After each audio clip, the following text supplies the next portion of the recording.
Hello and welcome to the September 19th edition of Ukraine Without Hype. I am Anthony Bardaway.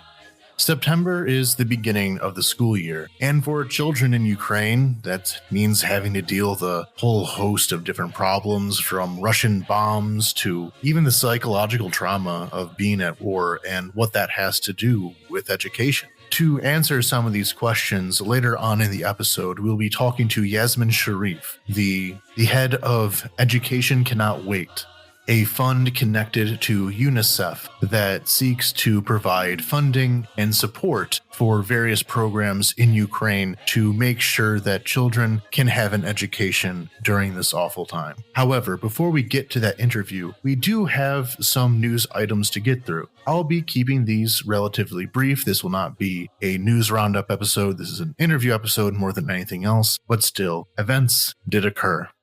First of all, with our combat update, there are three main points that I want to get to. The Russian forces have taken most of the town of Rodivka, advancing several blocks since our previous update, to the point where most of the town is now under their control.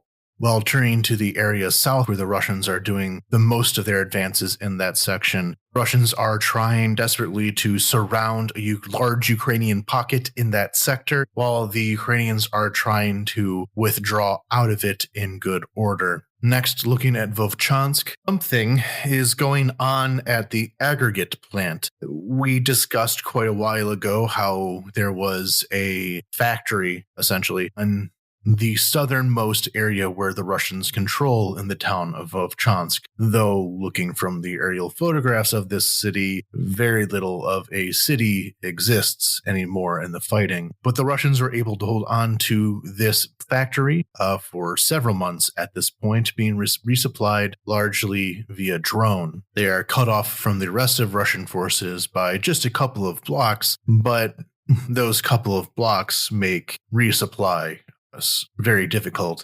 And the update, it's kind of unclear what's happening at the aggregate plant right now. I've seen some claims that the Russians were being beaten at the plant, though that seems to be a bit too optimistic, but something is happening at that aggregate plant that may possibly, maybe not, be the end of the fighting over that particular bit of real estate. And finally, in the Kursk region of Russia, the large Russian counteroffensive that I mentioned last week seems to have been blunted due to Ukrainian reinforcements in that sector, though some small gains by the Russians were still made to recapture some of Kursk region. However, this additional Glushkovo offensive of Ukrainian forces pushing forward in another direction in the Kursk Oblast to kind of surround the forces that make up this Russian counteroffensive has also made progress. So the effort of offensive, counteroffensive, and defense remains very fluid in the Kursk region. Moving on to some of the missile strikes that have occurred in this last week, I initially was not going to do this segment in the question of time. However, immediately as I began reporting, I saw news of in Sumy, the Russians launched a glide bomb at a retirement home, a geriatric care facility housing 221 residents. Now, again, I'm saying this immediately after this strike took place, so I do not have much information, but the initial estimate seems to be 1 dead and 12 injured at this Sumy retirement home. Glide bombs are launched directly at where they want to be blown up. Someone in Russian command made the decision that they wanted to kill a bunch of sickly old people. A Russian pilot hit the trigger to launch his bomb because he specifically wanted to kill a bunch of old sick people. And, I mean, there's a lot of these stories from this last week. I'm not going to cover all the Russian attacks on civilians that have happened, especially in Sumy, especially in Kherson, especially in Kharkiv. But like I said, it came up right as I was about to record, and it just filled me with disgust. So I had to share. The topic that I did intend to cover, however, was a Ukrainian strike on Russia. Russia had a large arms depot near the town of Toropets in the Tver region. I used past tense there because that arms depot no longer exists. Ukrainian forces launched 100 drones at this arms depot, and quite a few of them apparently got through Russian air defenses. This was a gigantic explosion. Some of these drones got through, like I said, and managed to detonate 30,000 tons of munitions that were held at this depot, leading to a gigantic mushroom cloud, a shockwave that destroyed a lot of the nearby area, and a great number of secondary explosions that took out the most of the rest of this facility. It registered as a small earthquake. Now, at this depot, there are a lot of Iskander and other cruise missiles and ballistic missiles that were meant to kill Ukrainians. These missiles no longer exist. They detonated as part of that gigantic mushroom cloud, which means lives saved. And lately, because Russia has been using up so many missiles attacking Ukraine in a campaign that seems to have slowed down some, the long-range strikes have certainly decreased in this last week. So it seems to be, knock on wood, the end of that particular barrage. And the Russians have to build up their supply of missiles to launch another one. By destroying a large number of missiles, that means that the Russians either have to wait longer before the next barrage or have the next barrage be smaller than the previous one, and a smaller barrage is easier to counter with air defense. This is kind of what we mean by the phrase, kill the archer, not the arrow. Destroy where these munitions are being held, where they are much more vulnerable and easier to hit, rather than while they're in the process of flying towards us and where the debris can still kill. This is what we have in mind. And while this drone campaign obviously worked against it, it would all be much more effective if we could use drones in combination with missiles, as the Americans are telling us not to do right now. On the Russian side, they obviously went into full denial mode with this. Their initial statements said that the drones were shot down and that there's only a small fire at the facility. It's a silly thing to lie about, considering, as I said, the gigantic mushroom cloud whose shockwave heavily damaged towns in the vicinity of the depot.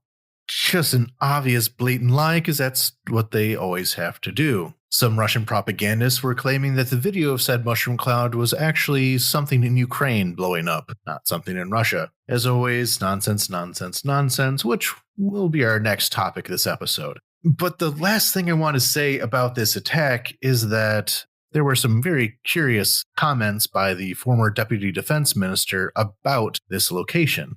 He said that the facility had been upgraded and was even able to withstand a small nuclear blast. That is obviously untrue, as we can see, considering that drones were able to do the job. The funny thing about that former Deputy Defense Minister, we actually talked about this when it happened, Dmitry Bulgakov was arrested on corruption charges during the purge that happened over the summer. So maybe it was supposed to be bomb-proof, but he decided to squirrel away the money for that project away into some villa somewhere, as Russian officials often do.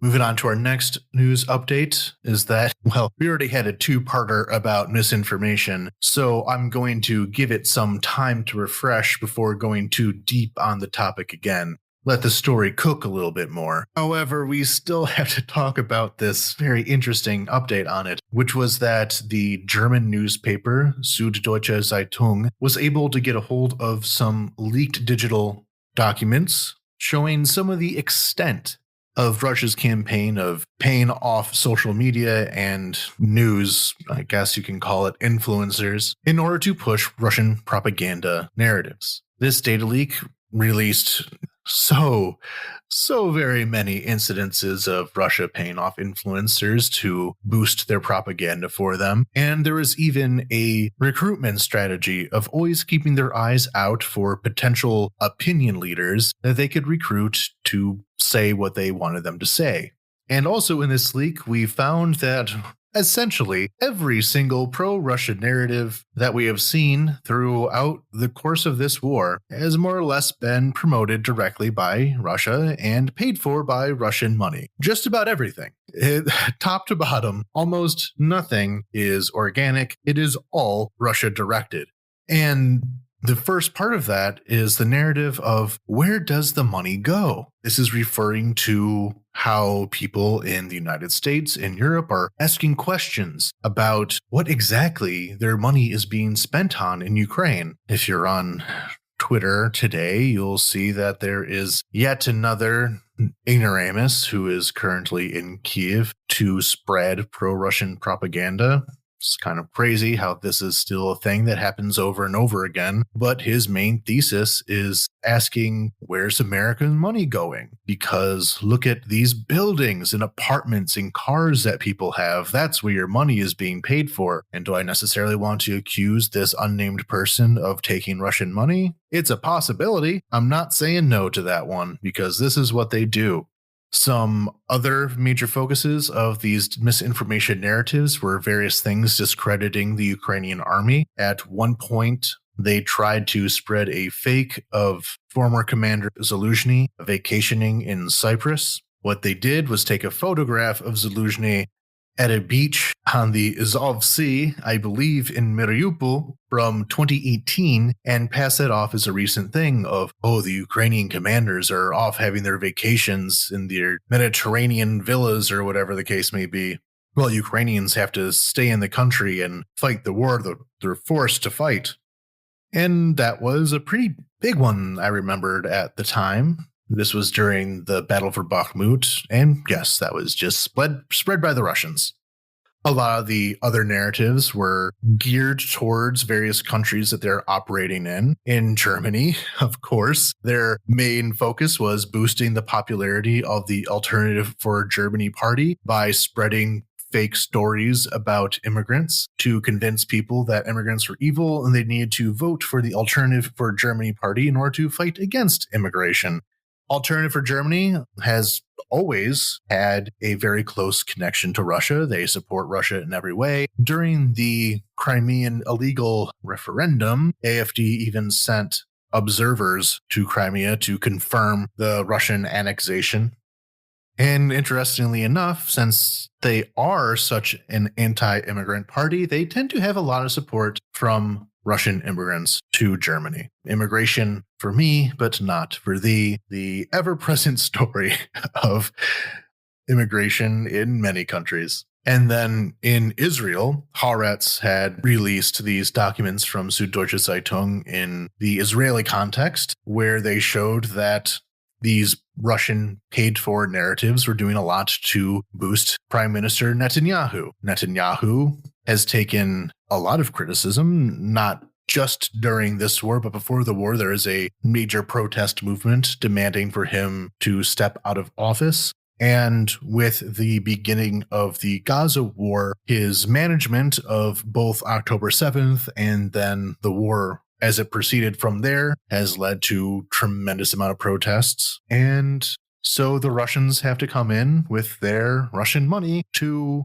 jump in to save Netanyahu, because apparently the Russians see Netanyahu as their man in the country and the best way to support Russian interests in Israel. Israel, of course, is a contentious topic, that we'll just say, but I do think it should be noted that the Russians want Netanyahu to be prime minister and spent the money to keep it that way. So again, there will probably be more and more of these stories come out as both journalists investigate the various leaks that take place, and the Department of Justice in the United States releases more information about their investigation into Russia today. So this story is developing, but just felt like that needed to be mentioned as it is still fresh news. And now looking to the Caucasus. We often talk about Armenia and Georgia at the same time, and we're doing so again. Starting with Armenia, the Armenian government is claiming that they have foiled a coup attempt in the country. 6 Armenians are being accused of being trained at Arbat military base in Russia to carry out a coup against the sitting Armenian government. the current Prime Minister of Armenia, Nikol Pashinyan, has begun favoring a much more pro-Western foreign policy after the failure of his Russian allies to defend the country during the Azeri War to take the Nagorno-Karabakh region, which also spilled over into the proper Republic of Armenia. So not just the disputed territories of Nagorno-Karabakh, but areas of Armenia that Azerbaijan did both attack and partially occupy. Russia had promised to avoid this from happening, and they failed to do so, partially because their resources were focused on Ukraine, and they were therefore no longer able to maintain their hegemony in places where that hegemony still existed, to the point where they were even in the process, somewhere in the process, not fully, of withdrawing from the Collective Security Treaty Organization, the alliance system centered on Moscow. So, of course, the Russians want him gone. I suspect that this will not be the last time that the Russians try to overthrow the Armenian government. This has been a threat for years at this point. Just as Moldova is currently fighting off the occasional coup attempt by the Russian government in Moldova. And looking to its neighboring country of Georgia, well, two things came up that were concerning. The first is that the leader of the ruling Georgia Dream Party, Bidzina Ivanishvili, who is looking to come back in a more formal national leadership position in its upcoming elections, stated that Georgia should apologize for the 2008 war where Russia invaded his country. We went over this when we were in our Georgia-centric episode a few episodes back, where basically Russia had completely planned launching this war in 2008. Everything was ready for it to happen, and they were essentially baiting Georgia into launching an offensive into South Ossetia. Russia had withdrawn many civilians from the South Ossetia region and then commenced shelling Georgian positions, waiting for them to strike back. And when the Georgians did, Russia launched a full-scale invasion of that country. Some say that the leader of Georgia at that time, Mikhail Saakashvili, was being too arrogant in doing this. He is blamed a lot for the war, and we're not going to litigate that all here. Mistakes were certainly made. However, having Georgia need to apologize for this war, it is crazy to me that this is the guy who is trying to lead the country, having to bend and scrape and grovel to Russia like this. And it is not a popular position in Georgia. He would not be saying this right now before the elections even take place unless he knew that, well, something suspicious would happen next. Though part of it is that he might be trying to get people to think as though there can be a peaceful reunification of the country so long as they're able to suck up to Russia enough. And if they do not appease Russia enough, there will be another invasion. That's essentially the pitch that they are giving to the Georgian people. Vote for us, and we might be able to get Russia to reward us with reunification. Vote for the opposition, and Russia will invade us and kill us as punishment. Interesting campaign that they have going there. But more recently, in these last days, the Georgia Dream Party decided to fully pass, in Parliament anyway, there's still some steps after that, the bill to ban, quote-unquote, gay propaganda, fully copied from the Russian laws with the same name and purpose, to make it illegal to basically show yourself as being gay in public. In Russia, this led to the rainbow itself being banned in many places. Aggressively homophobic law done to, again, align themselves with Russia. Homophobia, transphobia, misogyny, extreme social conservatism. These are the organizing principles of the Russian world. So accepting them is your bit of subservience to the Russian world. Now, it is unlikely that this bill will fully go through because the president of Georgia, Salome Zorobashvili, said that she will veto it. She has presented herself as something of an opposition leader despite coming from Georgia Dream herself. So the fight is still on. But tragically, this fight is very real in its violence. Very shortly after the Georgian parliament passed this homophobic law, Georgia's biggest trans celebrity, Kasaria Abramidze, was stabbed to death in her home. Now, there is no proper investigation yet into what happened, but it seems fairly obvious that the most visible part of trans culture in the country was murdered immediately after this anti-LGBT bill was passed. Too much of a coincidence for these things not to be connected. Meanwhile, parts of the Georgian opposition are claiming that they have perhaps identified who the assailant was, saying that it was very likely one of the enforcers that the government has used to attack opposition protesters. During Maidan, Ukrainians called these people Titushki, paid government thugs. Georgia Dream right now is doing the same thing in Georgia, and it seems as though this murder could possibly, allegedly, throw that word allegedly in there, though it seems probably true at this point, that this is very directly a hate crime carried out, at least inspired by the current Georgian government. So that is the end of our news segment for this. Like I said, we're now going to be transitioning into an interview with Yasmin Sherif from the UNICEF-connected Fund. Education Cannot Wait. So on to the interview. And now moving on to the interview portion of this episode, we are joined by Yasmin Sherif, the Executive Director of Education Cannot Wait, a UN fund hosted by UNICEF.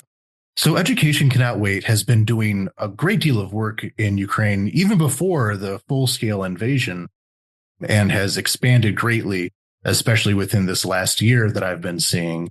So can you just give a brief overview of the work that Education Cannot Wait has been doing in Ukraine? Thank you very much, and thank you for having me. So, as a global fund for education in emergencies in the UN system hosted by UNICEF, our primary objective is to advocate for more resources to education for children who are affected precisely like the children of Ukraine, a brutal conflict, and whose school is as a result disrupted or they don't go to school at all. Now, we were contacted by UNICEF and Save the Children already in 2017 when the border areas on the eastern side started impacting Ukrainian children's access to learning. And by that time, no one was really paying attention to children's education, but we immediately said yes and supported their call and started with an emergency investment for Ukrainian children in that part of Ukraine. And then as of course, the war has continued and become high intensity, affecting larger part of Ukraine, especially the south, the east, and the north, but also what we have seen here now in Kiev. We scaled up, and earlier this year, together with the Ministry of Education of Ukraine, we launched a multi-year resilience investment. And the total amount over the years that we have contributed to the work for education for children in Ukraine amounts to $27 million. It must have been quite the challenge to go from first the COVID lockdowns, which were disruptive in their own way to children, straight into the full-scale war invasion. How exactly did you guys rise to the challenge or expand your activities to kind of meet that new circumstance? Well, first, I think it's a very, very good question. But when COVID came, the whole world came to a stop, more or less, especially the northern part of the world. Education Cannot Wait is designed precisely for these kind of emergencies, including COVID. So sometimes we joke with each other. We say, we're like the fire women and the firemen, and when the house is on fire, instead of running away, we run into it. That's what our purpose is. So during COVID, we did not stay behind our laptops. We traveled to all these countries to actually see how we could help find solutions. until COVID was over. And it didn't stop us from continuing our support to Ukraine. I want to point out that as a fund, we invest the money, we raise the money, we advocate for the money, and that is our speciality. But the actual work that was going on during COVID was carried out in Ukraine by UNICEF, by Save the Children, by the government of Ukraine, by different non-governmental organizations. I want to give the credit to them because we bring the funding and they do the actual work on the ground. So for us, crisis only makes us all together as a bigger education in crisis family more resolute to actually scale up and do even more. And what are some of the kind of biggest ticket projects that you guys have had input on in terms of ensuring that kids, especially in the frontline zones, continue to have access to at least some kind of education, some kind of learning process? If you look at the situation here now in Ukraine, 2 out of 3 children who live along the front lines of this brutal conflict, they do not attend school. That's a big number of children. But thanks to the fact that UNICEF, Charities, other NGOs, and Ukrainian civil society have offices, even in those war zones where they should be, because we don't want to leave any child behind, these those who are in the midst of the conflict. We are able to deliver education to children on the front lines in the midst of the conflict and reach them. It's not at the same level, not the same outreach. That's why you have 2/3 of the children not being able to access education. But we reach 1/3, and that is better than nothing. But we keep going, trying to reach at least 2/3 and eventually reach all of them. Hopefully, also the conflict will come to an end and that the Ukrainian children can resume their life and go back to normal again. How do you exactly structure an education process under shelling? I mean, I'm not a teacher or an education professional. For me, it seems like such a insane mountain to climb to get at least some of these kids any kind of schooling. I have trouble picturing even how you could do it if their days are constantly being interrupted by shellings and airstrikes. Well, I mean, that is a big challenge. I mean, I visited a school today here in Kiev, and they have a bomb shelter that has a capacity for 500 children. However, the total number of children attending that school is over 1,000. So the school had to rearrange its whole logistics around it. So during the morning, you have primary school children. So should there be a need to run to the bomb shelter, you will have sufficient capacity. During the afternoon, you have the secondary school children who come in the second shift. So should there be a bombing or an attack, they can then go to the bomb shelter. So you have to think logistically. That's number one. And that in itself. But you see, the challenge has been for many years is that there's this assumption that if there's a brutal conflict, the most important we should focus on is water, food, and tents. However, conflicts today are protracted. If you look at what is happening to Ukraine, yes, the conflict was scaled up and intensified in 2022, but Ukraine has suffered for much longer than that. So if you're going to sit and wait until everything is fine, we are not empowering the children of Ukraine or the adolescents of Ukraine, because if they walk around for 20 years and all they get is the basic necessities for survival, they will also walk away without an education, without reading, without writing, and without any access to mental health and psychosocial services. That cannot wait. And that's why we are called Education Cannot Wait. Education cannot wait until you have the perfect scenario. On the contrary, You want to invest in the young population that is suffering and traumatized, like the Ukrainian children, then you invest now. Not when they are 35, 55. It has to happen now because they are the future of this country. Yeah, that's one thing that really stands out when you visit frontline areas that I don't know how people understand so much outside the country, but there's still basically functional cities, like even places like Kherson that are, heavily bombed every single day. There's people still living there, people still raising their children there, having to work, go to school, everything, but also with the threat of ever-present death.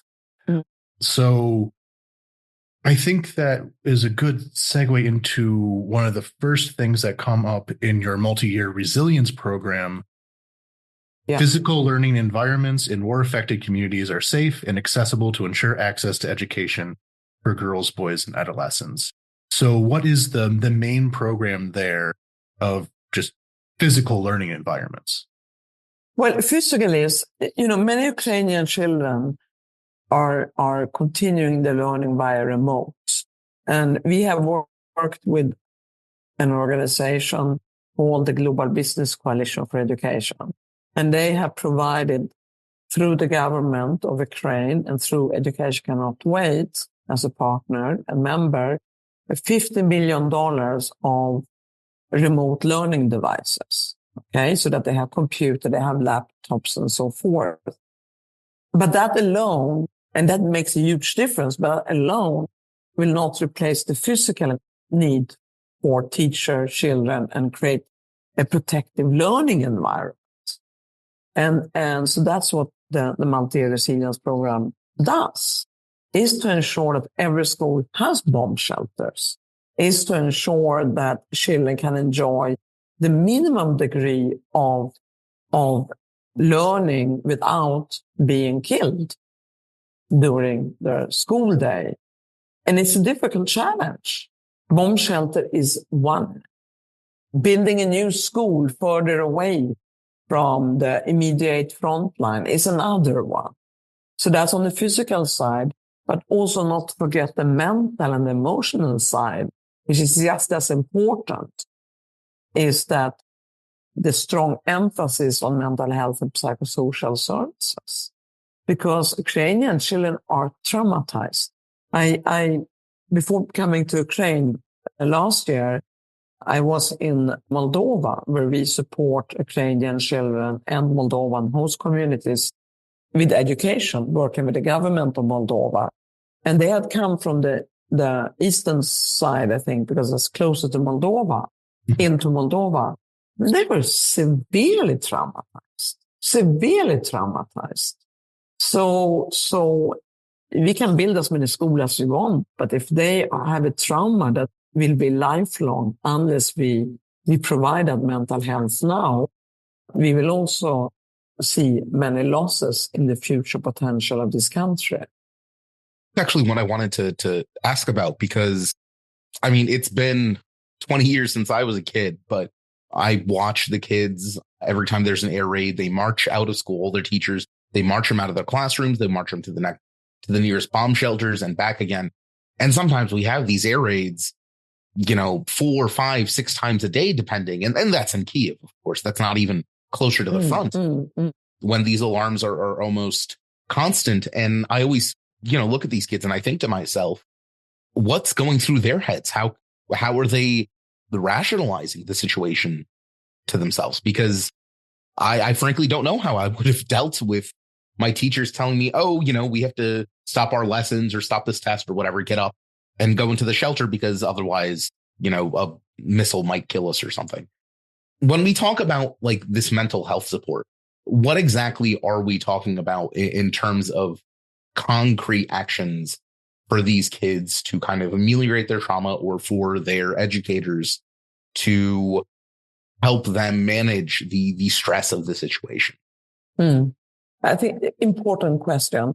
And before I get to what we actually do, our partners that I have mentioned, UNICEF, Save the Children, Charities, the government, and others, is that I personally think you cannot rationalize what is abnormal. I mean, that would be just too much to ask from a child, even from an adult, but let alone from a child. Why should they be rationalizing the abnormal? Because that's what it is. However, human beings have an adaptability. They shouldn't need to have that kind of adaptability.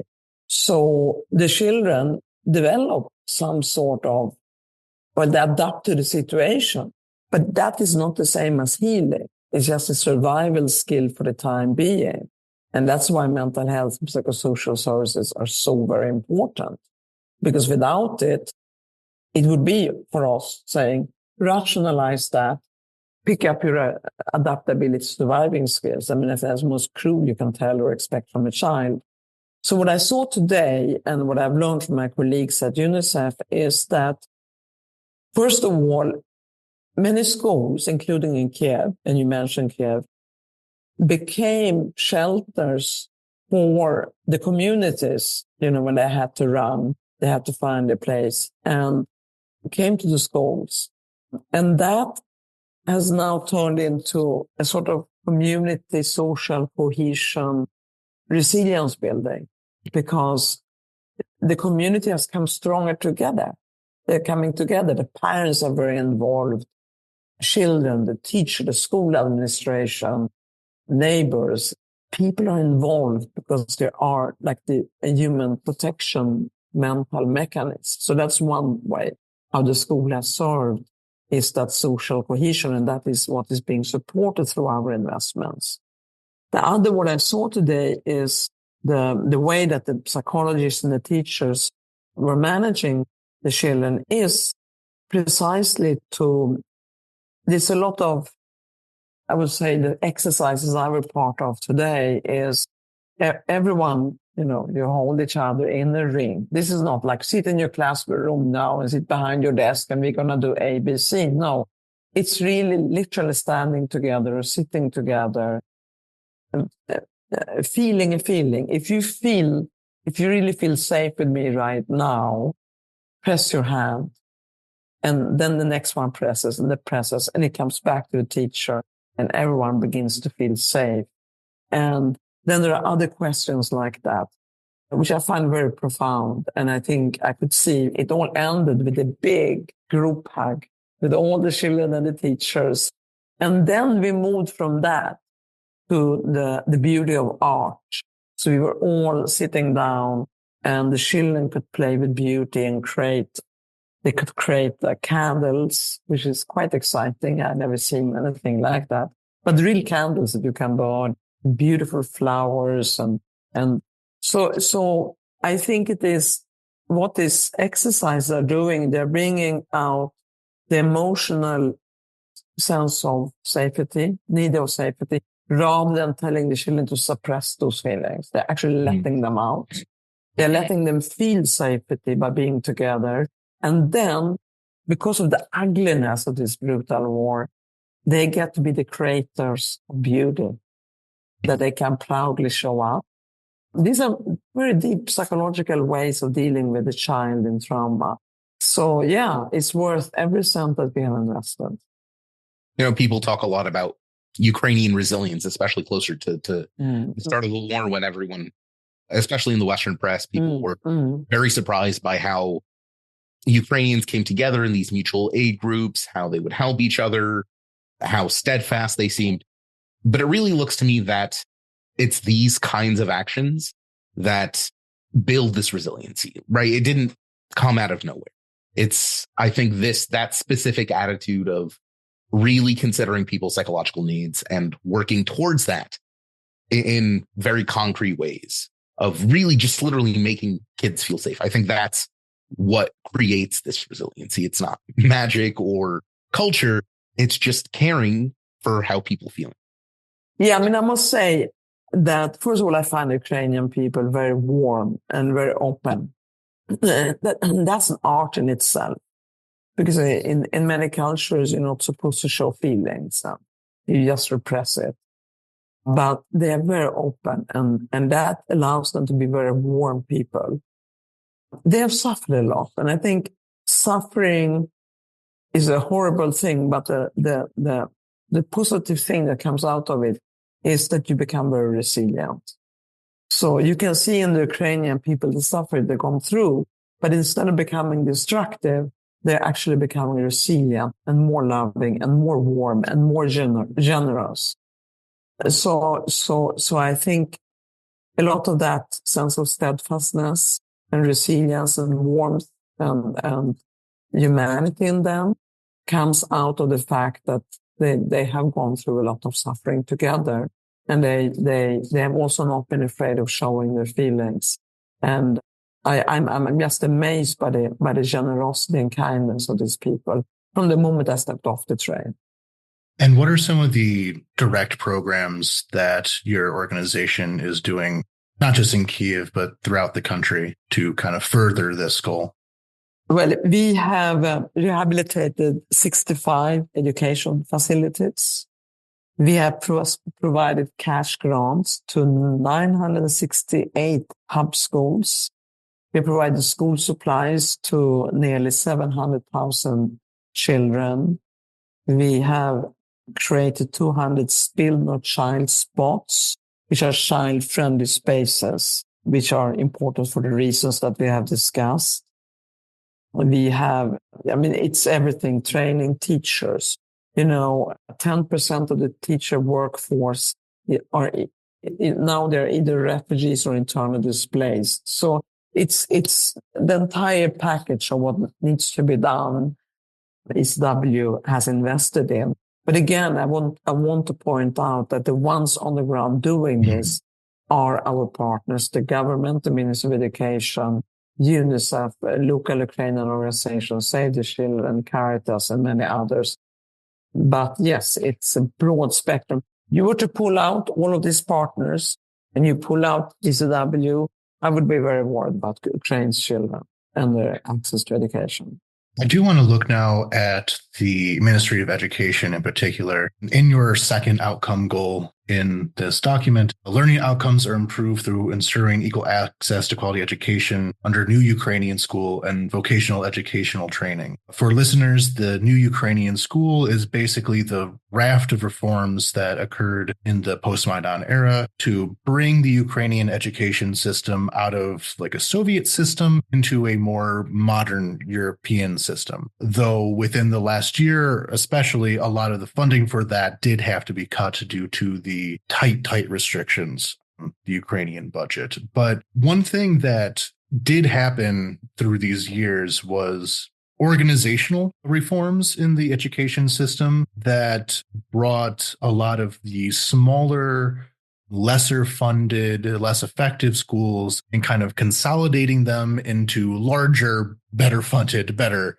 operating schools. It's part of the local government reforms having to do with consolidating ramadas. But because of this pretty extensive organizational reforms, do you see too many benefits or difficulties in working with these local level, I don't know what the exact term, like what the Americans would call like local school boards? Have they been very forthcoming? Have you been working with them very well, like as a part of these reforms? Yeah, education cannot wait. We don't work directly with school boards. Okay. That would be UNICEF. It would be the organizations on the ground. I think we all know, I used to work in the war in the Balkans in the 90s. We all know that the transition from, communism towards a more market economy and a different way of thinking has been a challenge in the past. I think Ukraine has been on this path for such a long time that I don't know. I cannot answer. I haven't met the school board. But I don't think that anyone would not want to go into a more modernized path of learning. I was fascinated today asking the children what they would like to become. And one girl on top of it, she said, I want to be a businesswoman. And I think that shows Ukraine's education system today. I think, when was the end of the war, the 90s, early 90s? I think this whole of sort of army-like education system, I think it's become it's sort of an approach that doesn't exist, certainly not in Ukraine. And in many countries who are part of that former. And my wife is Ukrainian, and she had to go through Ukrainian schooling. And she's from a very small village outside of Kyiv. Their population is like 1,000 people. Yeah. And her stories of her village. I grew up in New York. I went to the New York public school system. And the contrast between how I was taught things and how she was taught things is honestly just insanely shocking. The way and they were still working. This was, the early 90s, mid 90s. They were still working by what was practically unchanged, the Soviet framework. And the way teachers interact with pupils, the way information is presented, even the way their textbooks are written were such a shock to me. Very dictatorial, very, this is the facts of whatever. Whereas, especially in New York in the 90s, our teachers were much more interactive. They were it was much more of a give and take. Even when you were little, it was still much more of a give and take between the educator and the pupil. Obviously, I'm of the opinion that my system was a little better for preparing me and for getting me interested in learning. But at the same time, my wife has a master's in preschool education and I have a bachelor's in international law. So who's to say what came out to be the better outcome in the end, I guess. Yeah, but and I live in New York for a long time, and my children live in the US, and my younger brother, I went to school in Sweden, and I'm very grateful for that. And my kids attended American schools, and I think which was very good for them. I don't want to, every system has its and so on, but, and they say it's not about the feeling of a pain, but igniting a fire in a child. And I think it's not being a walking encyclopedia. It's about critical thinking. It's about being creative. It's about reaching your potential. So, yeah, if I had gone to one of those schools where I have to be army-like, I'd probably be kicked out, the first day. Because I so believe in creativity and free thinking, and every human being has their own potential. And I think that's the role of the teacher, is to bring out that potential. And everyone is an individual. There are certain things we all need to learn. Math is universal. Chemistry is universal, but there's so many subjects. And it's the whole way we process knowledge. You need to feel free to process knowledge and speak up and to have your own opinion. And as you said, dictatorial learning or filling pails is, I think you want to destroy a child, well, put them through that kind of system. So yeah, what I saw today when going to the Ukrainian school, that didn't even occur in my mind that this would ever have been the case. I think Ukraine has come very far from that. Yeah, that was one of the major emphases of the new Ukrainian school, was to empower teachers to have more autonomy and also community engagement, form what Americans would consider PTAs, which were not so much a thing here. It was encouraging them. Yeah, and did the right thing. But another one of the outcomes that are listed is basically equal access to education, as a way to put it, both gender as well as disability, which I think is one of the larger struggles in Ukraine, is disability access. What are some of the things that you have been empowering your partners to promote in this direction as far as equal access? So today in the school we went to, and disabilities take many different shapes and forms, but there are many children with disabilities, and they can be mental and physical. But there was a particular boy that struck me because he was so traumatized by the conflict. He was internally displaced that he had stopped talking. And that's a form of disability. And he was given a special teacher, mentor, trainer who literally sat next to him year in, year out in the school, and today he talks. And so, not talking is a disability because you can't express yourself. And that came out of shock from a conflict. And today he does. So there's a huge investment in children with disabilities, whether they're born with them or as a result of the conflict. Oh my gosh, now alarms are coming. And I was even, Ukraine being, this room is safe. Yeah, that's great. Yeah. Ukraine also being one of the most heaviest, if not the heaviest, mine countries in the world. Just imagine the potential of disabilities coming out of that. But I've also learned, again, sometimes I say, and here again, the Ukraine school that I visited and the Ukraine perspective and the Ukraine school reform is to give them that attention and special needs help so that they can either come out of it or make the best use of it. And I think sometimes you have potential geniuses in these children. I think of Ludwig van Beethoven, the German composer. He was stone deaf and wrote such beautiful music and composed that no one else could who was not stone deaf. There are, sometimes these challenges actually make you a genius. If you just have the right support, the resilience, the steadfastness, and so forth. But I was very happy to see today the special needs services that the school provided to children with disabilities.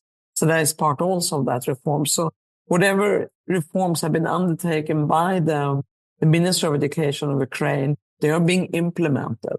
Mm-hmm. And we support that financially, and our partners on the ground work with the government with implementing them. So this is another powerful thing. Here are the reforms, and we make it happen. I just love when you have a vision and you make it happen. It's not just enough to say, we're going to reform and then nothing happens. I've seen with my own eyes, reforms are taking place as far as Ukraine is concerned.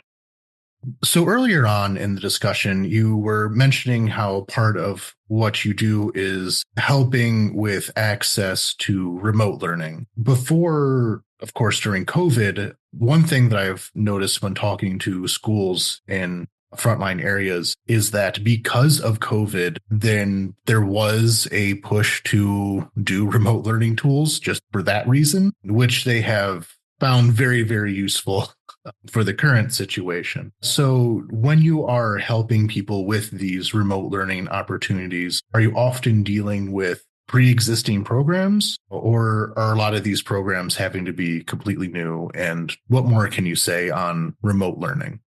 Yeah, I'm not so involved in the details around it, but I do know, one, that all remote learning is consistent with the Minister of Education. And the Minister of Education and his ministry generally are very personally involved in making sure that remote learning is a continuation, not only during COVID, but for refugees fleeing elsewhere, and that they can attend to remote learning or internally displaced with the curriculum that was there. So they don't need to start a whole new curriculum because of a brutal conflict. I feel like that must be a major, major part of it. Yeah, and they do. And they've been very, very good at it. So they continue with their curriculum. It's just done via remote. And teachers are involved, and tests are taking place, and you just try to mitigate the impact of not having a physical contact or being safe to be in the school. But they sit at home, they sit in wherever they have taken refuge. They do the same curriculum. It's just a continuation. And that prevents more disruption to their life. Mm-hmm. So whether it was COVID or the conflict, either way, remote learning has played a very important role for the Ministry of Education to be able to continue on the path of the reform curriculum and the program. It's also been important to kind of keep people engaged with, Ukrainian society, because if, they're a refugee in the United Kingdom, they're going through the British education system. Now they're disconnected from their life at home. But because they have these distance learning classes that they do online, Ukrainian language, Ukrainian curriculum, Ukrainian teachers, it allows them to be more connected to Ukraine as well. It's important because Ukraine is their identity. And they also want to go back one day and rebuild their country. They love their country. So I think it's so important for a child to know their identity. So yes, to keep the Ukrainian curriculum and keep them aware of who they are, where they come from, and inspire them to go back and rebuild. So thank you very much for talking to us. It was lovely speaking with you. And it's lovely. Yes, it was very nice talking to you as well. Thank you very much for being here. Thank you to both of you. Thank you so much. Bye. I hope you enjoyed that interview with Yasmin Sherif of Education Cannot Wait, a fund in connection with UNICEF. I'll be providing the link in the description to their work. If you'd like to know more about Ukraine or to support Ukraine-based charities or funds, please look to our link tree in the description. If you'd like to support Ukraine Without Hype, please tell your friends and family about us, get the news out. And I'd also like to announce that I'll be managing the Patreon page at the New Voice of Ukraine. The New Voice of Ukraine is the big grown-up outlet that both Romeo and I work for, and we will be expanding our membership there. We're doing a membership drive. If you want to support them, go to patreon.com/NVUA. And depending on when you're listening to this podcast, it may be too late, but we'll be hosting a Q&A session on the topic of the recent would-be attempted Trump assassin and his, let's say, very weak connections to Ukraine, despite how it's being presented in the media. This will be at 6 p.m. Kiev time or 11 a.m. Eastern Standard Time. So if you'd like to join in on that, go to, once again, patreon.com/NVUA and support them over there. Though since you may be supporting Ukraine Without Hype already, I understand that you can't put your money everywhere. But for those who do, support us, thank you very much. You're what keep this podcast going. So thank you very much to Deborah Grazer, Randy McNerlin. The voices in my head are from Big Pharma. David Shepard, Giorgio, Ivana Kokratskaya, Michael Drucker, Mike Perrone, Anna Karen Person, Anonymous, Barbara, Dennis, Devi, Dimitri Litvin, Etienne Soleil, James Burke, Jan, Yanara, Jenny Louise, Kevin Alberton, Kyle Smith, Marguerite, Michael Wickman, PLM, Shieldwall, Silas Frank, T. Bart, Vivek, Ada McDonald, Alex Groschmal, Anastasia, Andrew Glenn, Captain Technical, Chris Bennington, Christopher Yee, Daniel Spring, David Wall, Demetrio Munoz, Dish Taco, Emily Bavona, Evelyn, Francois, Grace Krause, Had to Laugh, Jacob Holm, James Wise, Jared Bradley, Jerd, Julia Lindsay, Justin R., Kyle Johnson, Laura DeLeon, Laurie Halila, Lemoninkin, Levy Grove, Marianne Abbs, Matt Miller, Melissa Casalco, Anonymous, Noah Brown, Noam Hart, RDK, Sanjay, Scott Burry, Scott Gengris, Scott Tokaryuk, Stuart Akers, Settle Knife, Thomas Sobia, Ursula Zolenkoff, Veronica Aim, Victoria Leontineva, Zay Perry, and Marcus Nashkis. Thank you all very much for your support. And until next week, Slava Ukraini!